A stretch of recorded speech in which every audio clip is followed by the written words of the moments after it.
What's going on, traders? Few things to talk about. We're going to talk about the SPY, triple Qs, and then we're going to go over AMD because earnings. Before we start, like, subscribe, comment your thoughts below. Let's get into the video. So right now, looking at the SPY, it's looking like we could potentially see more downside. In our last video, we talked about how yesterday's upside, right? So this candle right here, how this could be potentially a bull trap.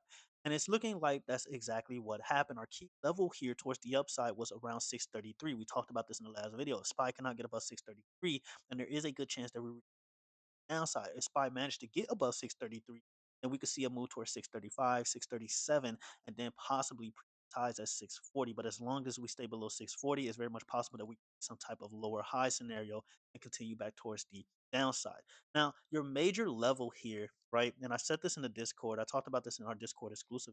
625. The reason why I say 625 is because you have this massive bullish candle right here. Okay, if you cannot get below this candle right here, then it's very much possible that we either consolidate within this range for quite some time or we break back towards the upside. So if we can get below 625, these guys right here, and stop these guys out of position, I do believe at that point in time, we are ready to see 613. Now, don't jump the gun. Of course, 620 is your key level, 618 is your key level, and then from there, you're looking at 613. So wait, but I do believe, me personally, in my opinion, that if we manage to stop these guys out of position, bears are going to take full control, and then we're going to see a move 613. Now, in our last video, we did talk about how institutions are loading up 597 puts. So much so that in the Discord, we actually got into that play yesterday, right? We jumped into not only SPY puts, but we jumped into triple Q puts. So we jumped into 597 puts for September 18th at 4.82. We trimmed some profit there, right? And our stop was 633. We didn't close above our stop, so we play. And so far, we did take some profit. We're still holding some runners, and then we are also in triple Q puts as well.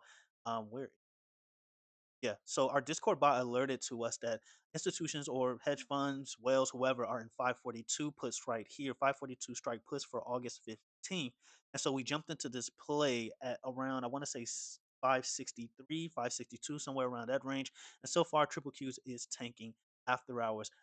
So we're looking pretty good. We're currently in profit on both these plays. Again, we trimmed some profit on the SPY, so congratulations to Discord members on that. Winners tab. Discord members are killing it as usual.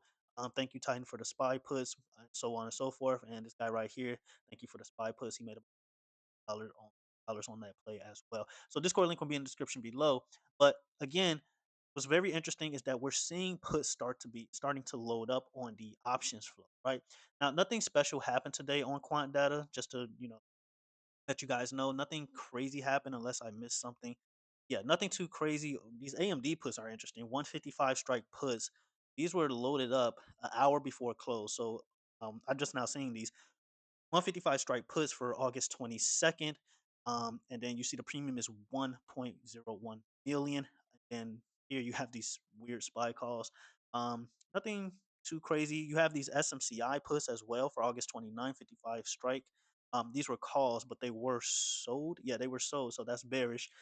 Yeah, so pretty interesting stuff. Oh, I forgot about these. So these spy puts did come in, these 615 strike puts for September 12th, 2025. Again, this is not me. I'm just showing you guys what order flow is showing. Okay, so I'm showing you guys what institutions or hedge funds, whoever, are doing. All right, it's up to you to determine if these are legit plays. Maybe you want to screenshot it. Maybe you want to look them up yourself. It's all on you. So do what you got to do. Screenshot. But let's get back into it. So right now, again, your key level to the downside for the SPY, we saw SPY hold 627. It's very much possible that we could see more downside from here if we manage to break below 627. After that, 625. 625, I do believe 613 is open, but of course, your level before that is 620. It's also important to note that you are potentially forming some type of head and shoulders pattern here, shoulder here, head here, another shoulder here. Now, something we talked about in multiple videos, right, is this trend line right here. So we go to the weekly time frame on the SPY, right? We see here that every time we got within the range of this trend line, we saw some type of rejection. It doesn't necessarily mean the rejection had to happen right away, but you played a lot of games with this trend line in the past. So here, right, you rejected, then here for about a few weeks or so, you ended up playing games. So you broke above it, you broke back below it, you broke above it, you broke back below it. But bulls could not keep us above this trend line. And then eventually you broke down, ultimately ending up leading into a market correction. Same thing here. This is when we got the tariff news, right? You had a double top here, top here, top here. You broke the neckline at around 575, and then you ended up correcting all over again, heading as low as about the 480 70s SPY. And it looks like you're repeating the same process, right? You have this massive bearish engulfing candle, and this is when I entered those SPY puts. I entered those SPY puts here. I didn't base my trade off the SPY. I based them off the ES, but it was pretty much the same thing, right? And so what happened here is that I entered our trade when ES entered hit 63.50, and that's from there we saw downside. We saw a little bit more upside, but from there, market pretty much tanked. Right, so you have a nice bearish engulfing candle that was lingering over from last week. So far, you're retesting this trend line. Let's zoom in. We see that we retested it. Right, we hit it right on the dot. Not only did we hit that trend line, but we hit 633 on the spy, and now we're rejecting back downside. We're not quite in the clear yet for potentially more downside until we break those key levels, but it is something you pay attention to. Triple Qs. All right. So triple Qs, pretty much the same thing we saw on the spy. All right. Right now, triple Qs is giving up 560. 560 was your key level. If you stay below 560, you're heading towards 558. From there, you're looking at 555. Let's actually go to the 4 hour time frame. From there, you're looking at 555, and then lowest you're looking at least for now, is this gap fill all the way to 550. Your major level, your final boss of all bosses is 550. You cannot hold 550 on the triple Qs. Chances are you're heading all the way down here to 540, the zone right here. You see it here, you rejected it here, rejection here, rejection here. So 540, 537 is your level if we manage to get below 550, 549 if you want to play safe, right? There is a gap fill all the way at 530, 532, 530 range as well, but we'll talk about that when we get. Right, so that's what we're looking at for the triple Qs when it comes to downside. When it comes to upside, obviously you want to break back above 566. I forgot to mention this on the SPY, but if you want to see more upside, you obviously want to break above 633 on the SPY. But triple Qs, back to the triple Qs, five, what is it? 566 is what you want to see.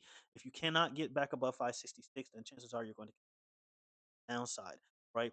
Or even if you get above 566, you're not quite in the clear until you get to previous highs or above previous highs at around 5. That's what you're looking at for the triple Qs. Let's talk about AMD real quick. Actually, let's talk about ES and then we'll get into it. All right. So ES, this is how we entered my trade. I talked about this in the Discord exclusive, right? This trend line right here, we ended up hitting 63.50. That was our key level.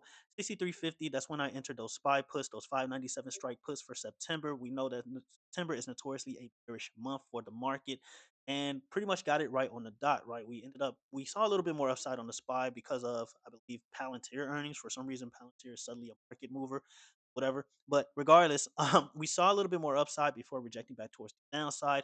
Your key level here, and this is what I was talking about with Bitcoin, right? Remember, I kept telling you guys or saying that Bitcoin needs, at some point in time, Bitcoin needs to retest 112K. Well, we're looking at the same thing when it comes to the ES and even the Nasdaq. At some point in time, ES needs to get back down here at around 6150. Okay, right here. All right, so you guys know I'm not making this up, right? You rejected here, you rejected here, you rejected here. You got your triple top here. So when we broke out, we never came back to retest it. The same thing we talked about with Bitcoin in that 120K level, which we did finally end up retesting, right? So I do imagine that if this head and shoulders is going to play out, because we have a shoulder here, head here, and potentially another shoulder here, that is the level that we are looking at, 6150, 6160. So be on the lookout for a move towards there. I don't know when it's going to happen. I'm not saying it's going to happen tomorrow. I don't know. All right. I'm just saying that at some point in time, we need to retest this level. All right. So that's something you want to look out for when it comes to yes. And again, once we retested this trend, this is how I enter my SPY puts, because a lot of traders or Discord members were asking me what prompted me to jump into puts. Here it is. All right. So NQ, pretty much the same thing with NQ. NQ is a lot cleaner when it comes to the trend, right? So if we look at the weekly time frame here, right? You look at the weekly time frame, you got a rejection here, rejection here, rejection here, and you had this again, you have a bearish engulfing candle. Not only do you have a bearish engulfing candle, but you're retesting about 50% of this candle, which is a pretty good sign. So right now, 23,200 is your key level. So far, you ended up retesting it, and now you're currently rejecting it. Let's go to a smaller time frame because the weekly is a time frame to gauge retest off of. But regardless, you're looking at the 4 hour time frame. You have a high here. You're creating a lower high here. You just need a lower low. And just like I said with ES, at some point in time, you need to retest 22,500. I don't know when it's going to happen. It can happen tomorrow. It can happen next week. I don't know. But it is something you want to pay attention to. So again, high, lower, low, possibly make a lower low once we start heading towards 22,000. That's what we're looking at for NQ for those who like to trade the futures. Let's look at AMD real quick. So when it comes to AMD, so far it's not making its implied move. So if you are trading AMD and let's say you have some crazy out of the money puts or calls or whatever the case may be, you are probably getting IV crushed right. Me personally, I'm not in this play. I rarely trade earnings. The only earnings I traded was Apple. We ended up taking profit on Apple. We got did a straddle on Apple, so we did puts to the downside and cost us up profiting off our puts to the downside. So if I am going to play earnings, I'm going to trade both sides. But right now, AMD is not making its implied, so you might get I right? So just be on the lookout for that. But right now, AMD is creating a lower high. I talked about this in the Discord. You got a high here, lower high here. You can argue that this is a double top. It's not really, but right? But you have a trend here, rejection here, rejection here, rejection here. This is what I talked about in the Discord, right? That AMD is having a hard time breaking above this trend, so it's not looking good for its earnings if it cannot hold above the trend. And so far, we had some type of bull trap up here, right? AMD tried to break out, ultimately ended up failing, and now it's currently retesting this zone right here at around 166. If AMD can get below 165, you're looking at 162, 160 next, and then if you manage to break lower, then you're looking at about 150s. Okay, so there is a gap all the way at 147. I do imagine AMD is going that gap. But heading into tomorrow, I would just be careful trying to get calls on this thing because again, you're creating lower highs, lower high here. And again, if you manage to break below 165, we'll just say 164 because you have a wick right here, and chances are you're heading towards the 160s. So AMD is not looking too good in my opinion. Um, if you are in this trade, you definitely wanted to you want if you are in puts, I should say, you definitely want to see this thing drop a little bit more, right? Probably towards the 160s so it can like move. Now it's not looking too and it all depends on your contracts. If you have really dated contracts, you should be fine. But if you are like you're special for some reason and you said, "Hey, I'm gonna trade puts for this week," might be cooked. Okay, but we'll see tomorrow. The market's not looking too bullish in my opinion. So tomorrow maybe we tank some more and profit. Depending, we'll see. But regardless, that's what we're looking at for a B. And last but not least, let's talk about Bitcoin, and then I'll get you guys up out of here. Plus, it's storming here, so always storm. All right, so Bitcoin, like I said before, Bitcoin at some point in time needs to retest 112K. We finally got that retest here. I don't know where my levels. Yeah, 112K was one of our key levels. Me personally, I do think Bitcoin is going to see a little bit more downside towards about 109K, 110K. So right here, you had your rejection here, right? You bounced here, right? And so far, it looks like or potentially are going to start creating some type of head and shoulders pattern or a cup and handle pattern. We'll see. Too early to jump the gun, but you're creating lower highs, right? High here, lower high here, lower high here, lower high here, lower high here, lower high here, lower high here, right? So, and then you created your lower low here. So it's not looking too good for Bitcoin, in my opinion. As long as it holds 112K, you can lean a little bit bullish, I guess. You could take some risky plays, but ultimately it's not looking good.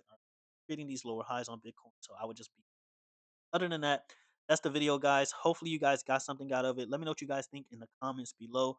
Do you think we're going to continue to see more downside? Do you think we're going to bounce back towards the upside? Do you think all-time highs are still on the table all over again? Right, like Tom Lee said. Right. Let me know what you guys think in the comments below. And until the next video, traders, have a good one.